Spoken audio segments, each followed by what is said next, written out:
And to continue the inspiration, sharing the talk, Living the Way of the One. Give a rousing round of applause to Nancy Matthews. Thank you. My question is, how many of you have something that you want? You want to take a trip, you want to increase your business, raise them high. You want something more, yes? Tell me yes, I want more, right? Yes. What if what I was about to share with you was the one way, the one path to you getting everything you want quickly and easily? Would you want to know more? Yes. Like who wouldn't, right? So I'm here to share about the One Philosophy, which is this little book that packs a big message. And I intentionally created this as a little message with a big impact because, my friends, you know it as well as I do, the truth doesn't need a whole lot of words. Right? Those things that you want, those achievements, those trips, the one ingredient that brings it all together is the reality that everything you want will come to you somehow, some way, through other people. The trip you want to take, the beautiful way, Lynette, that girl, are you still here? This young girl who was in her heart and spirit wanting a way for her brother to be able to communicate, you are the one that is giving her hope for that to now happen. Everything happens through other people. So what I want to share with you today is the One Philosophy and the principles that I've come to realize when we live in a certain way, it creates the space for everything we want to happen easily, effortlessly, and as if by magic. Here's what happened.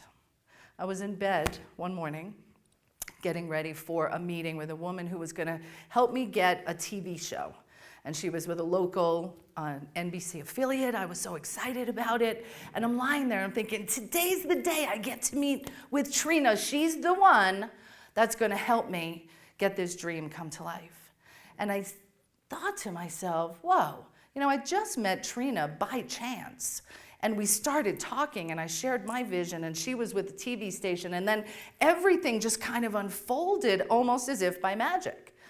And then I thought to myself, I'm thinking of her as the one, but she's really just like everybody else. Wait a minute, is everyone the one? Why is it that we as humans tend to treat people who we think are the ones with more attention, more respect? We pay more attention to someone who we think is going to do something for us. True or false? True, right?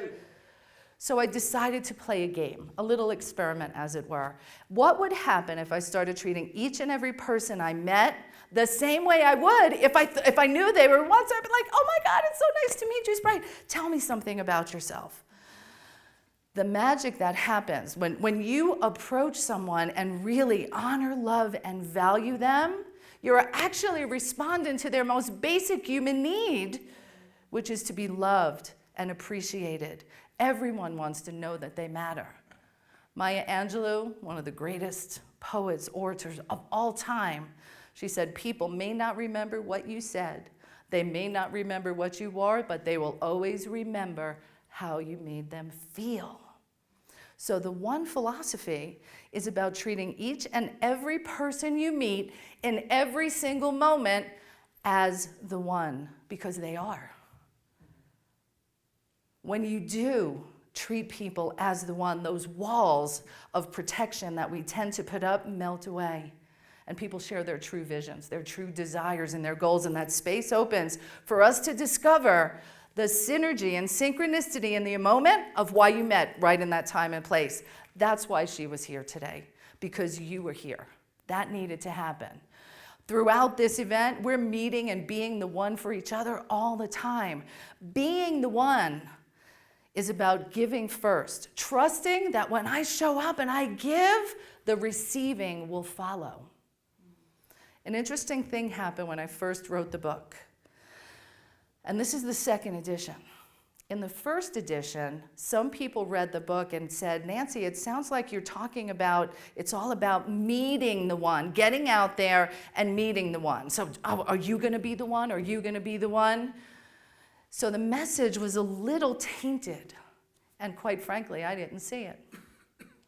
I said, no, that's their problem. That's not mine. That's not what I mean at all. And then I got some distance from it. And I went back and I purified the message in the book because it's about being the one first and foremost. Now, what I know is that this sounds like a beautiful, idealistic way that we would all love to be all the time. How many of you would just love to just be the one all the time and not have to worry about anything, right? But how do you really do it when you've got bills to pay, when you've got stressors and you've got illnesses and your to-do list that's this long? How do you take yourself away from only being self-focused to be the one all the time? Well, the principles of being the one really come down to this: trust. Trust that when you always start by being the one, the receiving, if you give first, the receiving will follow. It's kind of like gravity, my friends. So if I give first, I'm just going to trust the receiving will follow. It may not come from the exact place I gave it, but it's going to come to me. And you've probably had this experience. But what we do is we get tied up in knots, worrying, if I give first, is the receiving going to happen? If I'm generous, is it going to come my way? Trust it. Allow it, just like you trust gravity. When you throw that ball in the air, do you go, oh my God, I hope it falls down. Is it going to fall? Is it going to fall? You know, you trust. Be the one, first and foremost, always. Make a difference and let people know how much you love and value them, and watch this space open as your vision collides with her vision. And in this beautiful way, we come together to make a difference in the world. Get out there and be the one. Thank you.